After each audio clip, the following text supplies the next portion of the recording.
daisy chasing dogtail. A revamp of the latest craze, a reference to the purple days, the blue light. Hi everyone, we're joined today by the wonderful Joshua Zero. Hi, how are you? Hi, yeah, I'm good, thank you. I'm just having a little break from tour. Played a show in Leeds yesterday, so I just got back to the flat to do some serious relaxing.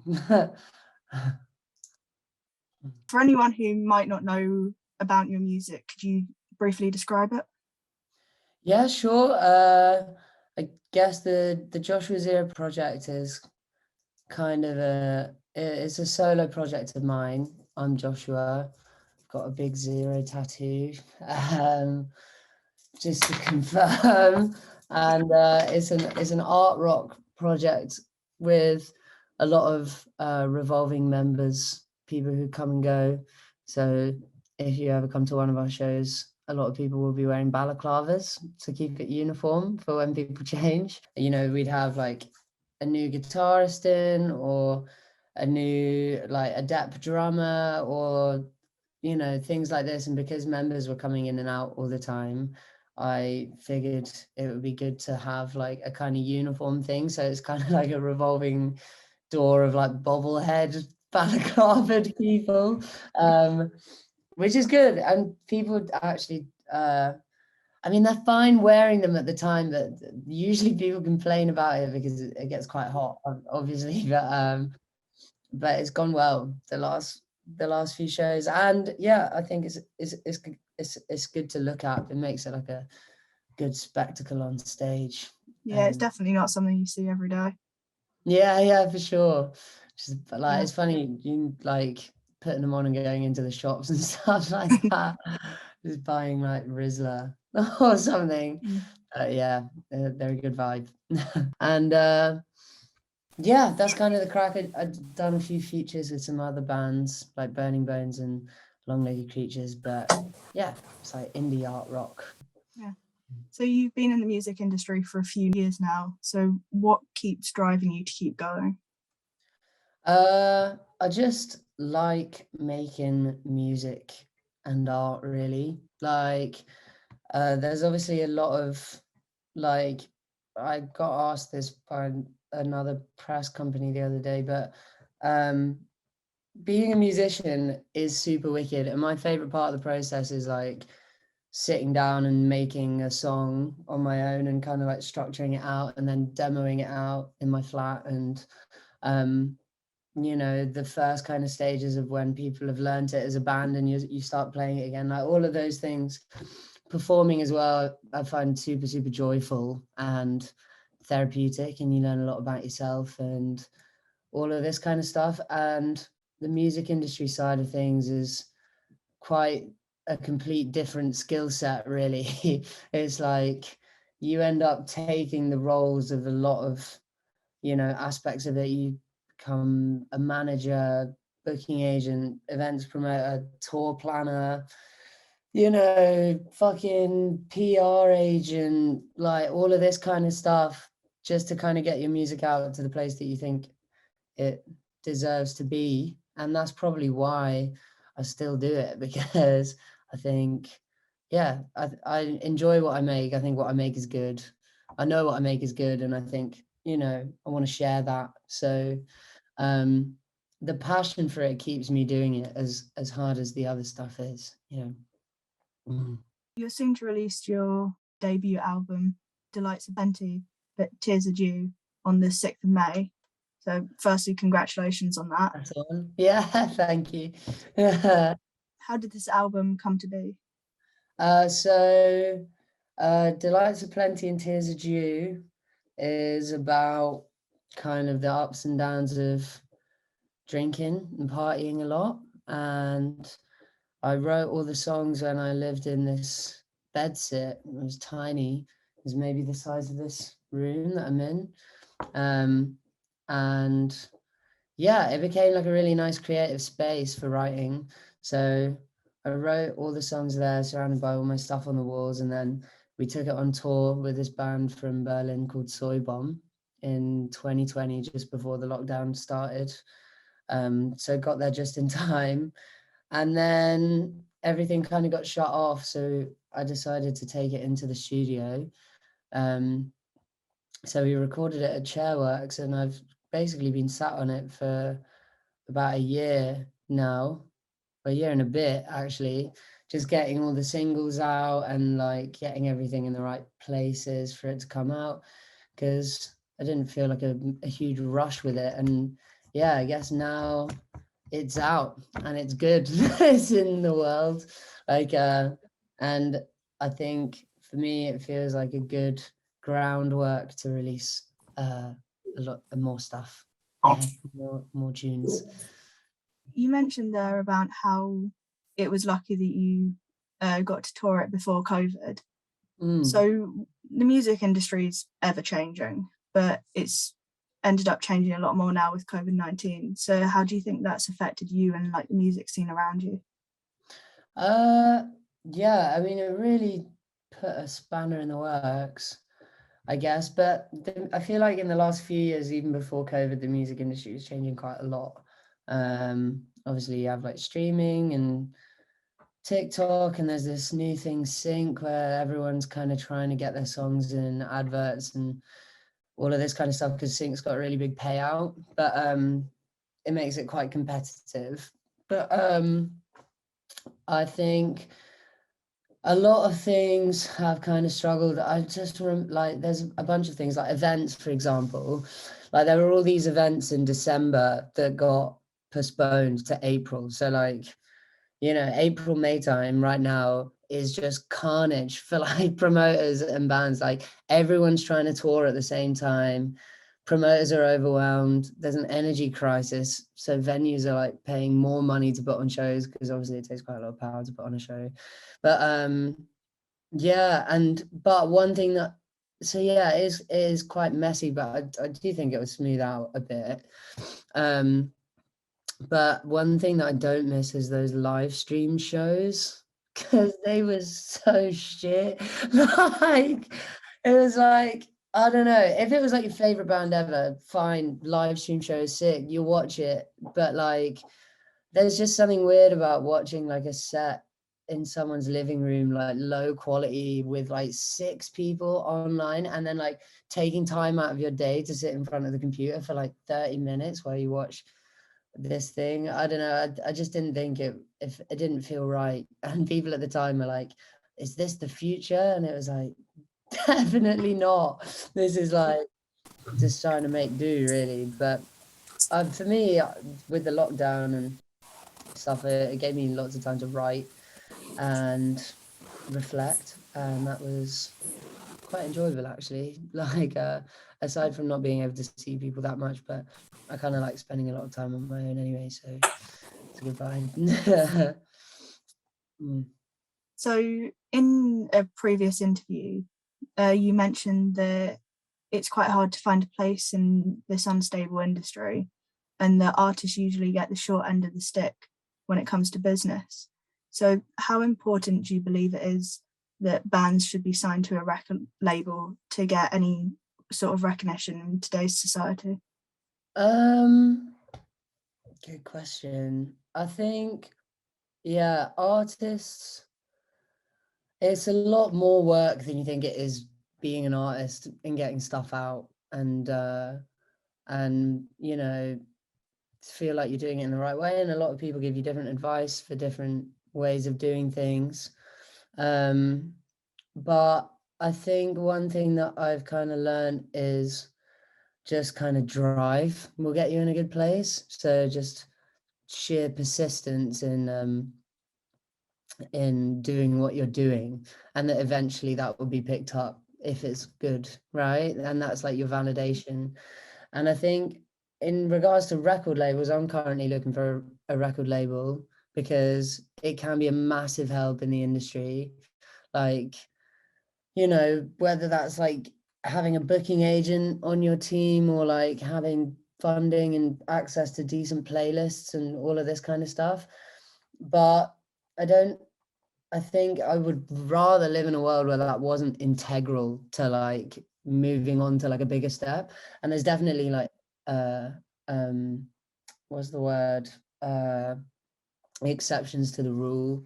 You know, like some people will release a couple of things and then they go absolutely massive, but at the end of the day, they will get swept up by a label. So yeah, labels are important, and I wish I was in contact with more labels. But yeah, I think like I don't think anyone should kind of give up if they don't find a label. And like if you have faith in the stuff that you're making and you think it's great and you enjoy making it, then don't let that stop you making stuff.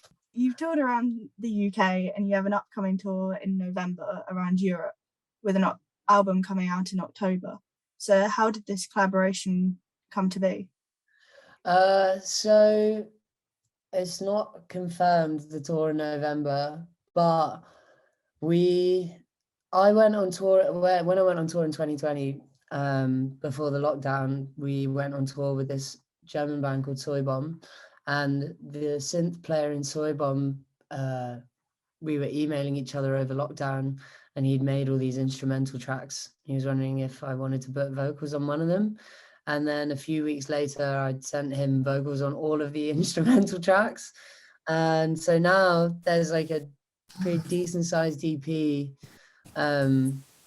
with 6 tracks that we've been making remotely with each other, which has been really fun. So he's sent over these kind of synthy instrumentals, and then I've written lyrics and recorded them on, and we just finished getting the masters back recently, so we're planning to release that toward the end of the year. And yeah, the tour isn't fully confirmed, but either way, I will be going to Europe soon, which will be fun. Because yeah, everything seems to be going well. We have some nice backing for the record, so that's all super fun. And in October, just before, I'm going on another UK tour with a band called Golden Age of TV. Indie, fuzzy, cool goodness, like a bunch of dying computers in the best possible way. I'm sure they'd like it if I said that, but I hope so. But yeah, so yeah, that's how that remote album came about, and we're actually going into the studio again in summer, sorry, to kind of prepare around that time and get a bunch more touring in. So it kind of just came out of having nothing to do really in lockdown, and then it was all of a sudden we had this project to work on. So yeah, his name's Aki, Andrew Ackerman, and yeah, you should check out his work. It's really cool. We also did some a collab for this snowboarding movie where I wrote a lot of poems, and it was shown in a cinema in Zurich, which is really cool. But I didn't get to go to the premiere, but it was my voice saying like, please take your seats, the movie starts in 10 minutes. So yeah, it's been a fun little collaboration with him, and yeah, I'm excited to get that rolling. Talking of touring, is there anywhere that you've played and want to go back to, or anywhere that you do really want to go and play? Anywhere I played and want to go back to, I love playing in Scotland. That's always a really good time. I'd like to go back to Glasgow. One place I've never been is Brighton, weirdly enough, so I want to go to Brighton, and we have a show there on May 17th at the Green Door store, so that'd be fun. I would love to go to Ireland. I've never been to Birmingham.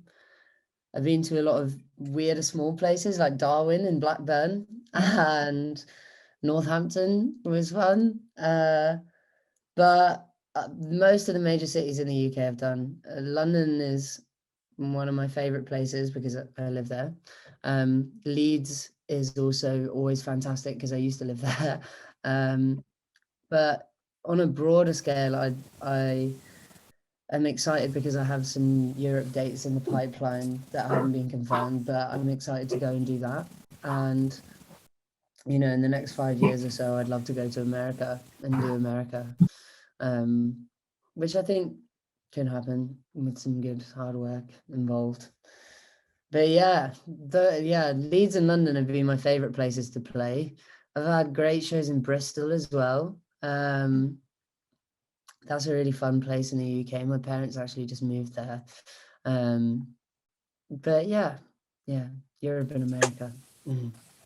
Going back to your album, what's been the best part about writing this? Have there been any funny moments you could share?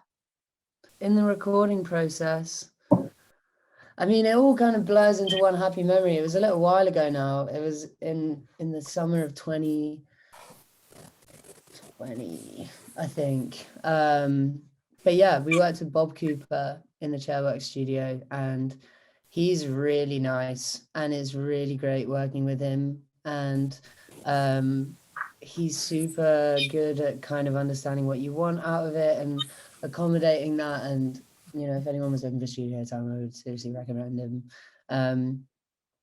So yeah, it was really nice getting to know Bob. That was super fun. And it was also fun recording because we'd kind of just come off this tour just before the lockdown, so everything was really tight and we were all really tight. So there was a lot of you know, fun times in the studio. Mostly people just taking the piss out of me because my guitar is almost always out of tune. But in the writing process, some of the songs were kind of written in some pretty weird settings, like the song Nuclear Weapon, or the lyrics to Nuclear Weapon, and then the whole song of Your Eyes Are Fighting Me were written in New York, which was fun. I went there on a holiday and did loads of crazy shit. Like, don't know how much I should say in an interview, but wicked place, exactly what you imagine it to be. And yeah, I went around with a pad and pen, and I wrote a lot of poetry, and 2 of those poems became songs that are on the EP.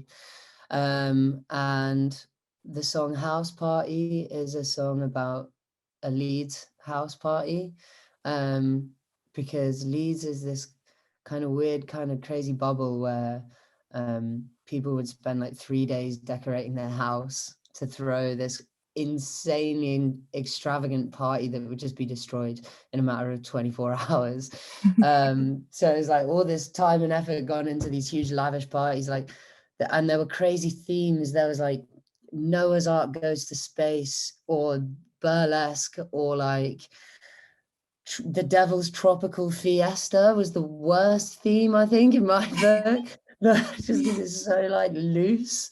I know a girl who went dressed as a Bloody Mary, so you know, that's that. And yeah, so the song kind of narrates like this kind of big house party that is super nostalgic for the Leeds house parties that I used to go to. And I guess 12-inch Alcoholics is written in about my bedsit from when I used to live in a bedsit, because I used to throw these parties in the bedsit, and there would only be like 20 people, but it would feel like a lot more people were there because it was so small. But then once everyone left after partying for a big chunk of the night, I would wake up in the room where everyone had been partying, and you know, just stinking of cigarettes, and like it'd be loads of tins and bottles and cigarette ends and stuff like that. So that's where that song takes place. So yeah, it's a nice kind of encapsulation of my time in when I was living in Leeds, for sure, and like some nice memories from New York as well. So that's good from the album. I like from the EP. You've mentioned a couple of times in this interview, and then you've also mentioned it in the past a lot, about a love of poetry. Is there anything that's caught your eye recently? I've been reading Paradise Lost, which is a fucking big long poem, big epic poem by John Milton about the devil's fall from heaven, and then him just getting well mad about it. It's really cool. It's cool. I recently read a kind of, what is it called? It's about the Tao, and it's by this is really old, by this Chinese philosopher, and he the Tao translates to the way. So he kind of talks about the way of life, how to be happy, how to like go with the flow. And yeah, so that's good. That's a lot of proverbs. Other things I've been reading, I just kind of love reading, really, and I like writing poetry, like but I feel like they're not usually intended as poems, but just anything that has good heavy imagery I'm down for. I just read a book called Crash, by J.G. Ballard, which is just like the fetishization of car crashes, which is pretty gnarly, but it's really good. Really enjoyed it. But yeah, I always used to love John Cooper Clarke growing up, the poet from Salford. I used to love Nick Cave, whose lyrics are super poetic. You know, as a teenager, I had a huge Arctic Monkeys phase, like a lot of teenagers, I imagine, and a lot of those Alex Turner lyrics are incredible. Like, so I feel like that was the first thing to kind of catch my ear, to be like, right, I'm going to try and write really good lyrics now. So a kind of love of poetry stems from a love of lyrics, really. What would be your dream lineup at a gig? Either you can be playing in it or just in the crowd for it. Oh, serious.